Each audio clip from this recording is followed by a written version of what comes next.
কেমন আছেন চাচা? আছে এখন মোটামুটি। তো তোমাদেরকে তো চিনতে পারলাম না আমি।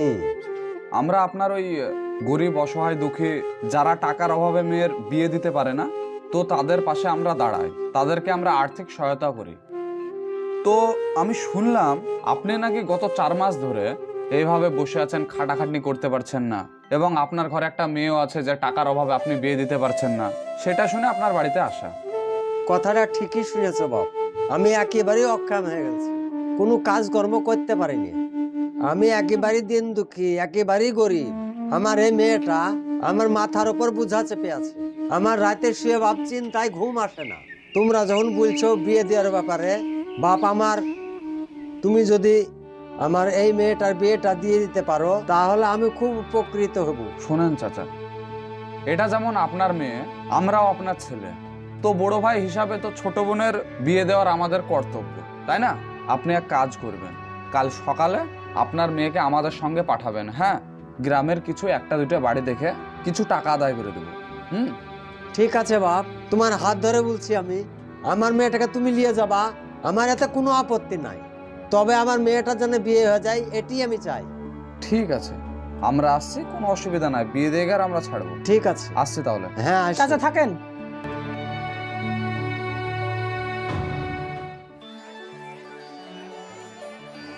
কে চাচা, ব্যবসা কেমন চলছে? ব্যবসা বাবা ভালো চলছে না। এই রোজার রমজানের মাস তো, বেচা কিনাই না। এই মেয়েটাকে চিনতে পাচ্ছেন?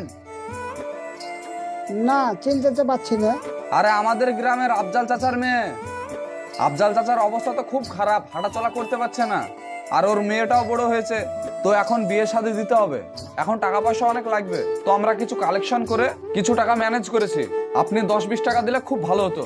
এখনো বহনি পাত্র তো হয়নি, তুমি অন্য দোকানে দেখো গা। আরে চাচা কি কথা বলছেন? এটা যদি আপনার মেয়ে হতো তাহলে আপনি এই ধরনের কথা বলতে পারতেন? বলেন তো, গ্রামের লোক আমরা যদি পাশে এসে না দাঁড়ায় তাহলে কে এসে পাশে দাঁড়াবে বলেন তো? এখন আমার কাছে টাকা নাই, তুমি পরে আসো। এই রোজার সময় আবার আপনার কাছে আসবো, 10-20 টাকা যা আছে দেন না। কি আর বলবো বলো, এই না।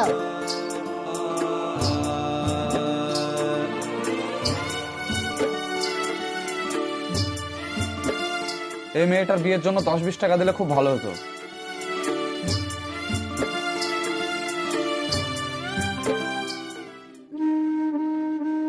চাচা, এতে 35,000 টাকা আছে, এই টাকাটা আপনি রাখেন। হ্যাঁ, এই টাকা দিয়ে আপনি আপনার মেয়ের বিয়ের ব্যবস্থা করেন, আর বাদ বাকি যদি লাগে তো আমরা আছি, আবার আপনাকে দেব।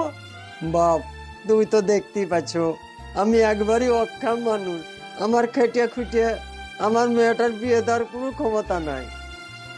তুমি যে উপকার করলে, এই উপকার আমি সারা জীবনেও ভুলতে পারবো না। আরে চাচা, আমরা হচ্ছে একই গ্রামের মানুষ, আমরা যদি আপনার বিপদে আগে না আসে তাহলে কে আসবে বলেন তো? আগে তো আমাদের দেখার দরকার, তাই না? কি বলিস? সে তো 100 বার। বাপে, এরকম মানুষ এখনকার যুগে খুব কমই দেখা যায়। চাচা, এটা যেমন আপনার মেয়ে, ঠিক আমরাও হচ্ছে আপনার ছেলে। তো ছোট বোনের জন্য বড় ভাইদের তো একটা কর্তব্য আছে যে মেয়েটার আমরা বিয়ে দিই। কি বলেন? খারাপ কথা বলেছে কি? ঠিকই বলেছ বাপ। তাহলে আপনি মন খারাপ করেন না, এই টাকা দিয়ে আপনি বিয়ের ব্যবস্থাটা করেন। হ্যাঁ বাপ, আমরা শুনেছি আল্লাহ নাকি ওপরে থাকে, কিন্তু আজ আমি বুঝতে পারলাম আল্লাহ শুধু ওপরে থাকে না, মানুষের ভিতরেও আল্লাহ বিরাজ করে। আরে চাচা, আপনি সাবধানে থাকবেন, কোনো অসুবিধা নাই, কোনো প্রবলেম হলে আমাদেরকে জানাবেন। ঠিক আছে, আমার কোনো অসুবিধা হলে তোমাদেরকে জানাবো। থাকেন তাহলে, বুড়ি থাকো।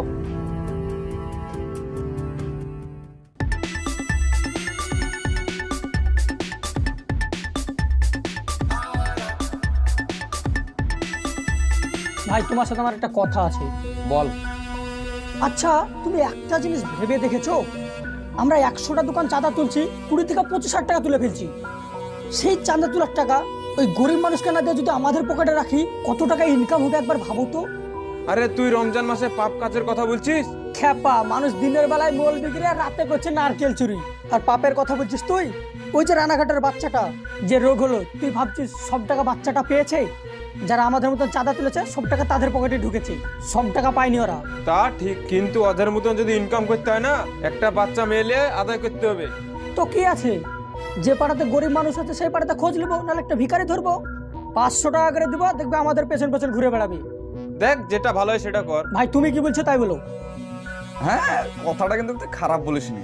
আমাদের নতুন বিজনেসের একটা প্ল্যানিং দিলি, যেটা বর্তমান যুগে ঘটছে। পূর্ণ করা হবে, আমাদের পকেট ভরা হবে। তাহলে তুমি একবার ভালো করে গভীর ভাবে ভেবে দেখো। শুরু করে দে তাহলে কাজটা কাল থেকে। তুমি আমাদের সাথে থাকলে আমরা পারবো। আরে আমি অল টাইম তোদের সঙ্গে আছি, টেনশন নিচ্ছিস কেন?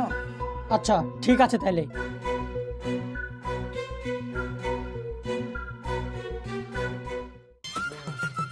ভাই হ্যাঁ, এই মাসের টাকাটা রাখ। 9,000 টাকা আছে। ভাই এই মাসের টাকাটা 8,000 টাকা আছে। ভাই এ মাসের 8,000 টাকা। ভাই এই মাসে 650 টাকা। কি? ইয়া তুই আমায় কি দিছিস? ইয়া তুই ভিক্ষে দিছিস নাকি? তোর এত বড় এরিয়া আর তুই এই সামান্য 650 টাকা উঠে চলে আসছিস? বাদ বাকি টাকা কি করেছিস? এখন থেকে পেটে হজম করা শুরু করে দিয়েছিস? হজম করিনি ভাই, আপনি যে মেয়ে দিয়েছেন সে তো বিশাল চালাক। আমাদের সঙ্গে যাচ্ছে 500 টাকা লিছে, যে দোকান থেকে চাঁদা তুলছি আবার দেখছি 20 টাকা করে নিয়ে লিছে। তাহলে আমি কি করবো বলো? তোর রাস্তা থেকে একটা ভিখারি তুলতে পারতিস। ভিখারি পাইনি বলে তো ওকে নিয়ে গেছিলাম, নাহলে ওকে নিয়ে যেতাম। কাল থেকে ওই মেয়েটাকে ডাকবি না, আমার সঙ্গে যাবে। কিভাবে চাঁদা তুলতে হয় আমি তোকে দেখাবো। যা। ঠিক আছে তাই যাব। অন্য মেয়ে দেখতে হবে, এই মেয়ে এলে আর কাজ হবে না।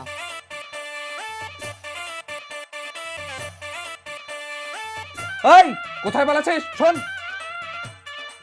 তোকে খুঁজবো কত রে? তোর বাড়িতে গেছিলাম, তোর মা বললো নাই। কোথায় গেছিলি? আমি কোথাও গেলে আপনাকে বলে যেতে হবে নাকি? কি দিন গেলে 500 টাকা করে দিচ্ছি, এতে তোমার পেট ভরছে না? তোমার কত টাকা দরকার? হ্যাঁ, আমি আর আপনাদের সাথে কাজ করবো না। রাস্তা ঘুরে ঘুরে 500 টাকাটা পাঁচতে ওর লেগে গায়ে লাগছে না না? না শোন, তোর মার সঙ্গে কথা বলে এলাম। তোর মা বললো যদি না যায় আমাকে একবার বলবা, ওর ঠ্যাং ভেঙে আমি বাড়িতে রেখে দেবো। এবার তুই কি বলছিস তাই বল। আমি তো বললাম আর কাজে যাবো না। ঠিক আছে, আর 200 টাকা ধরে নেবে, 700 টাকা দেবো। চল আজকে। আর আপনাকে আমি বললাম তো যাবো না। আরে তোকে কিছু বলতে হবে না, তুই চুপচাপ দাঁড়িয়ে থাকবি। আমার দাঁড়ানোর দরকার নাই। মারবো এক চড়, জানিস? একই কথা যাবো না বলে। চল। চলেন।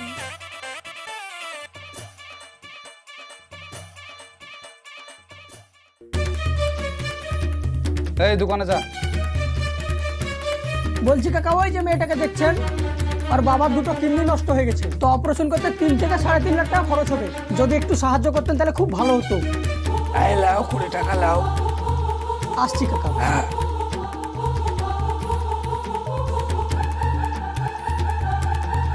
আসসালামু আলাইকুম। ওয়ালাইকুম আসসালাম। এই যে অসহায় মেয়েটাকে দেখতে পাচ্ছ, তো ওই মেয়েটার বাবার কিডনি নষ্ট হয়ে গেছে। তো অপারেশন করতে মোটামুটি 3 থেকে 3.5 লাখ টাকা খরচ। তো আমরা যতটা পেরেছি চাঁদা তুলে জোগাড় করেছি। যদি তুমি 250 টাকা দিতে তাহলে মেয়েটার খুব উপকার হতো। এইভাবে দিতে দিতে আমরাই শেষ হয়ে যাচ্ছি গো, আমরা ছোট ব্যবসায়ী। লেও। এদিকে শুনুন, এখানকার ব্যবসায়ী সমিতির পক্ষ থেকে আমাকে অভিযোগ করেছে তোমরা অবৈধভাবে এইসব ব্যবসায়ীদের কাছ থেকে পয়সা তুলছো, এটা কি ঠিক?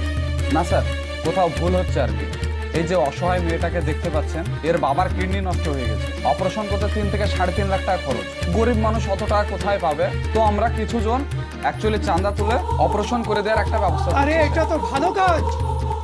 শোনো, এরা যে কথাগুলো বলছে সেটা কি ঠিক? হ্যাঁ স্যার। শোনো, কথা ঘুরিয়ে পেঁচিয়ে বলবে না, সুজে সুজি বলো। যদি মিথ্যা হয় তাহলে তোমাকে জেলে পচতে হবে। ঠিক করে বলো। স্যার আমাকে ওরা 500 টাকা করে দেয়, দিয়ে এইভাবে চাঁদা তুলে বেড়াই। মেয়েটা কি বলছে? হ্যাঁ, কি কথা বলছো গো? সত্যি কথা বলো তুমি। আপনি মিথ্যা কথা বলছেন কেন? সত্যি কথা বলুন। স্যার আমি আসতে চাই না, তা আমাকে জোর করে আনে।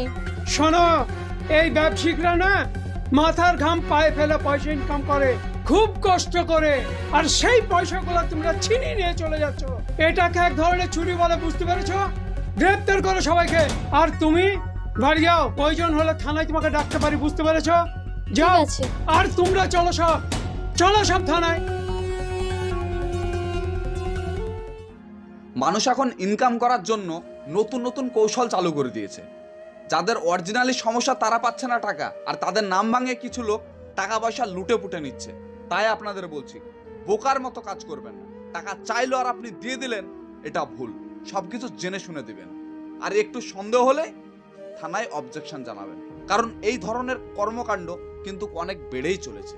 সো ভালো থাকবেন, সুস্থ থাকবেন, দেখা হচ্ছে আপনাদের সঙ্গে আবার নেক্সট ভিডিওতে।